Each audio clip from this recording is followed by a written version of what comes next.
کہ 2021 سے یہ معاملہ چل رہا ہے، تو یہ کیس کب ہوا، کیوں ہوا، اور اب ہے کیا، اب تک یہ پہنچا کہاں پر ہے؟ دیکھیں، یہ بیسیکلی ایشو یہ تھا کہ مختلف ممالک تھے، جنوبی افریقہ، ڈنمارک، انگلینڈ اور جاپان اور دیگر ممالک میں اردو میں اور ان ملکوں کی زبانوں میں یہ ترجمہ کر کے بھیجا جا رہا تھا قرآن پاک کا۔ اچھا، یہ ترجمہ جو تھا یہ غلط تھا، یہاں پر چھپتا تھا، پاکستان سے یہ ترجمہ چھپ رہا تھا، پاکستان سے یہ ترجمہ اپلوڈ ہو رہا تھا اور ان ممالک کے جو مسلمان تھے ان کو یہ ترجمہ دیا جا رہا تھا، اچھا، جو اس کو کریکٹ ترجمہ سمجھ کر پڑھ رہے تھے ٹھیک ہے، اور اس کو قرآن پاک سمجھ کر رہے تھے۔ اب مثال کے طور پہ آپ نے سکرین پہ یہ امیج جو لگایا، سورہ بقرہ کا پہلا چند آیات ہیں، وہاں پہ ایک فقرہ ہے، آیت کا حصہ ہے، وَبِالْآخِرَةِ ہم یوقنون، بالکل، ہم آخرت پر یقین رکھتے ہیں۔ ہاں،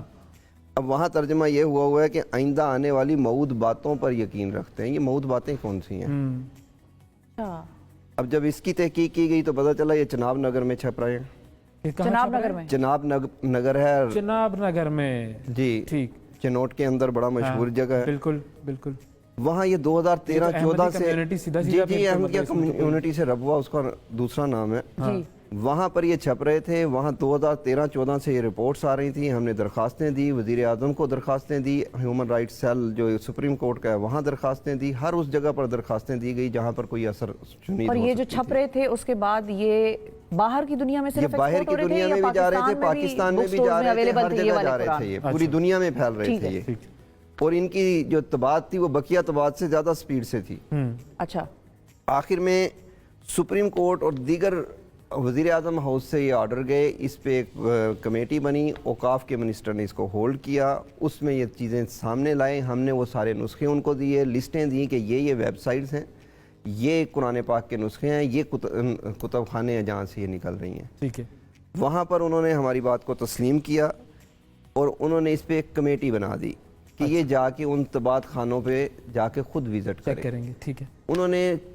یہ چناب نگر کی انتظامیہ سے اجازت لی تو انہوں نے اجازت نہیں دی، یعنی قرآن بورڈ کو ایک علاقے کی انتظامیہ نے اجازت نہیں دی کہ آپ آ کر وزٹ کر سکتے ہیں، اور یہ حکومت کا ادارہ ہے، یہ حکومت کا ادارہ ہے، قرآن بورڈ صوبائی ادارہ ہے، ٹھیک ہے، صحیح ہے۔ اس کے بعد پھر ہمیں یہ ہوا کہ جب انکار ہو گیا تو ہم نے 2018 تک اس کو درخواستوں میں چلتے رہے، آخر میں ہم نے پٹیشنیں ڈالنی شروع کر دی عدالت میں، ٹھیک ہے۔ یہ پٹیشنیں ڈالی گئیں، اس میں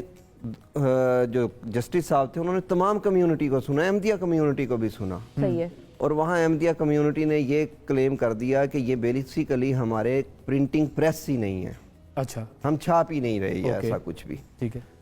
اس پر ہم نے سارے نسخے دیے، فیصلہ ہو گیا، فیصلے سے دوسرے دن بعد یہی نسخے وہاں مدرسۃ الحفظ ہے جو احمدیہ کمیونٹی کا ان کا سرکاری مدرسہ سمجھ لیں،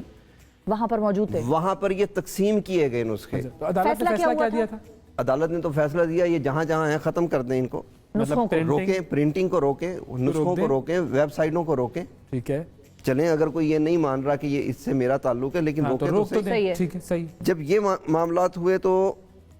وہاں پہ نسخے تقسیم ہوئے، ہم نے پھر وہاں کی انتظامیہ کو بتایا گیا کہ یہ نسخے کل تقسیم ہوں گے یہاں پہ، انتظامیہ نے کہا کہ جی یہ نہیں ہوں گے، لیکن اس کے باوجود یہ نسخے تقسیم ہوئے، ہم نے درخواستیں دی کہ جی اب ایف آئی آر کاٹیں، اب تو جرم ہو گیا، اس کے باوجود کوئی ایف آئی آر درج نہیں ہوتی۔ اچھا، پھر ایک جے آئی ٹی بنتی ہے، اچھا، اس جے آئی ٹی میں ڈی پی او چنوٹ صاحب اس کو ہیڈ کرتے ہیں اور ہر ادارے کا جو ممبر ہے اس کا حصہ ہے، پارٹ ہوتا ہے، اس کے باوجود وہ رپورٹ یہ آتی ہے کہ ہم جھوٹے ہیں وہ سچے ہیں، آپ لوگ درخواست گزار، جی ہم درخواست گزار جھوٹے ہیں۔ یہ رپورٹ کس نے دی؟ یہ جے آئی ٹی کی رپورٹ، لیکن کائنات کا ایک سلسلہ الگ سے چل رہا ہے، اگلے روز ایف آئی اے ایک آدمی کو گرفتار کر لیتی ہے اسی کمیونٹی کے اسی ایلیگیشن میں، اوکے، اس کا جب موبائل سے فرانزک ہوتی ہے ایف آئی اے کی، اب ایف آئی اے میرا ادارہ نہیں ہے، حکومت کا، ایف آئی اے کی جب فرانزک ہوئی تو پوری لسٹ نکل آئی کہ کون کون چھاپ رہا ہے، کہاں کہاں چھپ رہا ہے، اس کو تیار کون کر رہا ہے، اس کی کاسٹ کون پے کر رہا ہے، یہ جا کہاں پہ رہے ہیں، کن کن ویب سائٹوں سے یہ اپلوڈ ہو رہے ہیں۔ اچھا، اب ہم پھر ایف آئی آر اس میں آگئے درخواست میں، اب جیسے یہ انویسٹیگیشن کمپلیٹ ہونے لگی تو میں اوپنلی ایک نام لیتا ہوں، شاہد جاوید ڈی آئی جی صاحب تھے اس ٹائم پہ، انہوں نے اپنا اثر و رسوخ کروا کے اس انویسٹیگیشن کو سپریس کر دیا، رکوا دیا۔ اچھا، پھر اس کے بعد یہ